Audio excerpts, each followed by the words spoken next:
To avatars, are there any questions about this?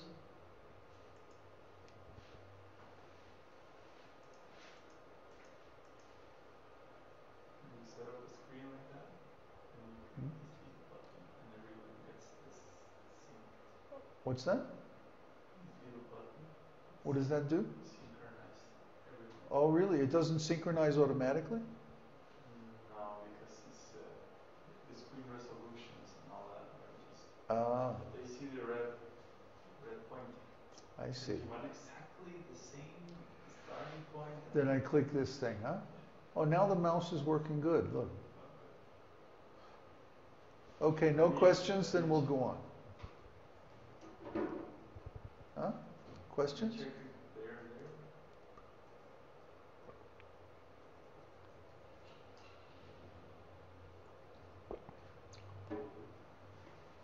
No feedback.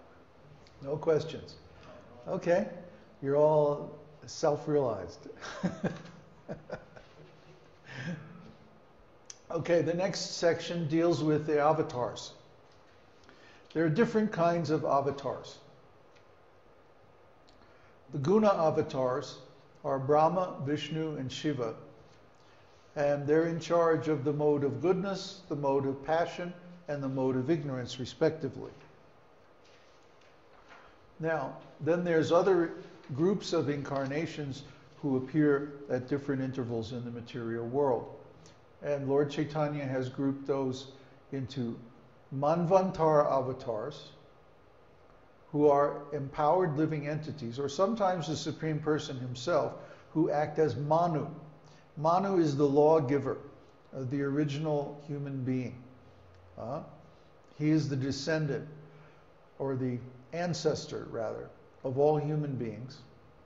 And he gives the principles of spiritual life that human beings are supposed to follow.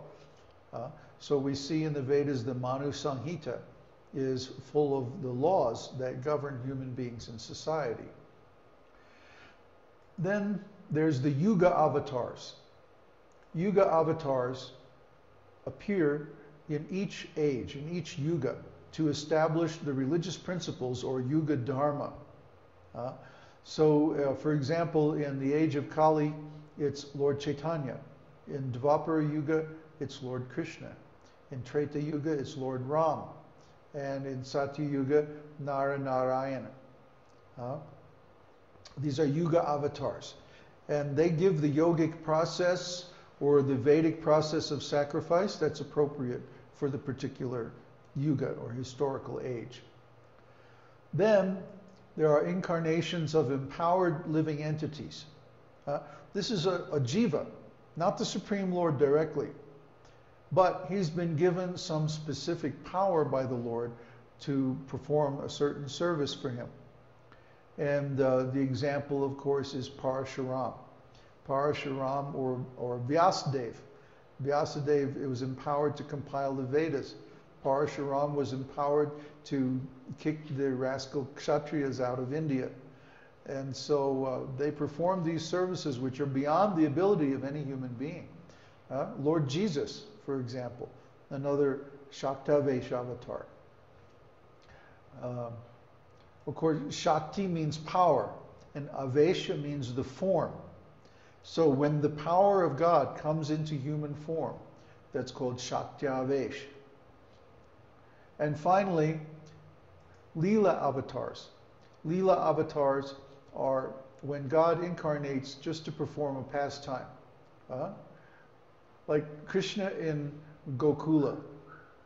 Before he leaves and goes and becomes a great king and does the whole Battle of Kurukshetra drama and everything, he's just enjoying Leela with the gopis in Vrindavan and the other inhabitants of Vrindavan. So Krishna is a great Leela avatar. And in addition to being the Yuga avatar, Lord Chaitanya also has a Leela phase in his pastimes. Typically in the beginning of the pastimes, in their childhood pastimes. They're just performing Leela. And then comes a section of pastimes when they act as Yuga avatar or whatever. Lord Narasimhadev or Vamana, they just appear, perform their pastimes, and then disappear.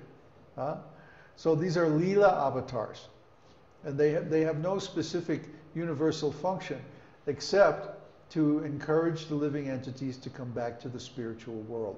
That's always the function or purpose of every avatar. So let's see what's on the next page. Now it's going good. Yeah. Well, it's a weird day. Lots of Uranus energy today, because Uranus is going from retrograde to forward motion. So it's kind of anything goes, you know. Look out. Well, he talks about Hayagriva. Hayagriva is the half man, half horse incarnation of God. He had like a horse's head and a human body. So Hayagriva, he appeared on Brahmaloka, and he returned the Vedas to Lord Brahma. The Vedas had been stolen by some demon.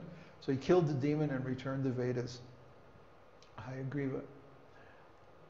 And Ramachandra, Krishna, Chaitanya Mahaprabhu, we all know about those avatars. Then he talks about, whoa. Well, so much for that. Nice smooth mousies. Okay.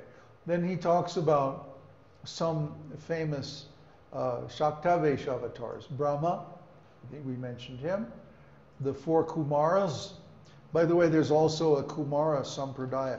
Just like we're situated in the Brahma Sampradaya, then there's also a Kumara Sampradaya. Narada Muni, he's Shaktavesh avatar. Prithu, Maharaj Prithu, was a great king in India. And of course, Parashuram, we also mentioned about him.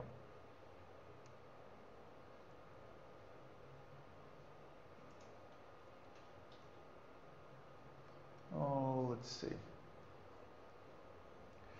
Then he talks about the Dasha avatars, the 10 principal avatars.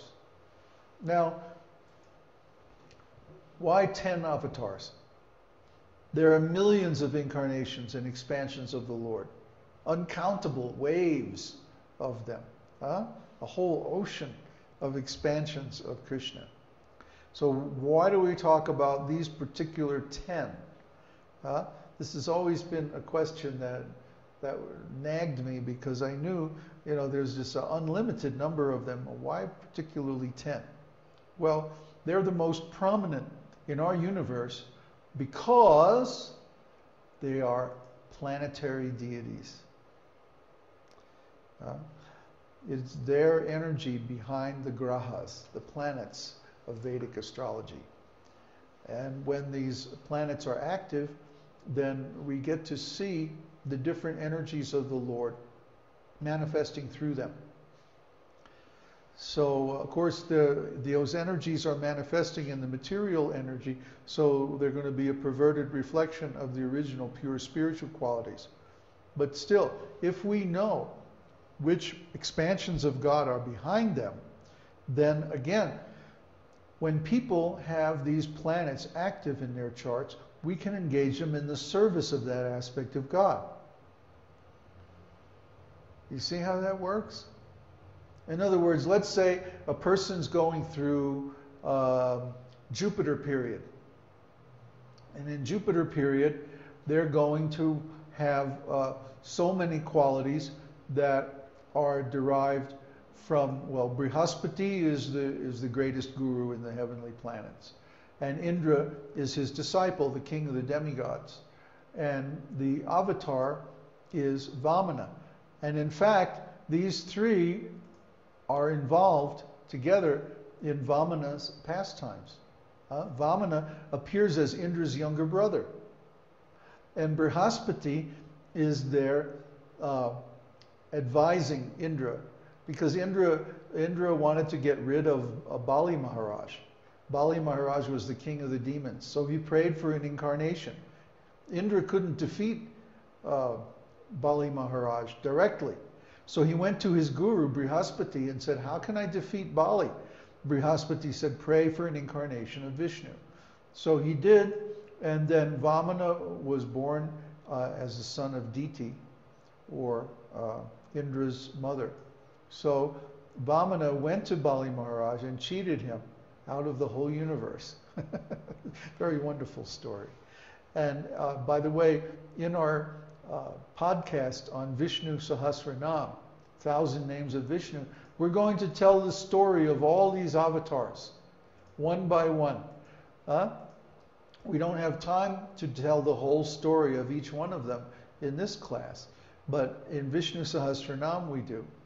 And we're going to spend a lot of time on the details